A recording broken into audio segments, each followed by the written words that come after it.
আমরা আরকান আহকামগুলো ঠিকমতো জানিও না, আবার অনেকে জানলে সেগুলো পালনও করি না। এরপরে ধরেন আমরা রুকু থেকে সোজা হয়ে রব্বানা লাকাল হামদ হামদান কাসীরান তাইয়িবান মুবারাকান ফিহি, আল্লাহর অনেক অনেক প্রশংসা করলাম। এই যে রুকু থেকে সোজা হয়ে দাঁড়িয়ে কমপক্ষে এক তাসবিহ সুবহানাল্লাহ, কমপক্ষে এক তাসবিহ পরিমাণ দাঁড়ানো হলো ওয়াজিব।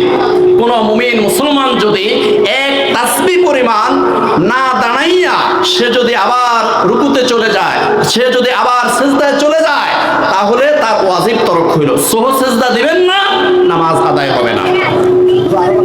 এরপরে দুই সিজদার মধ্যখানে বসে আল্লাহুম্মা গফির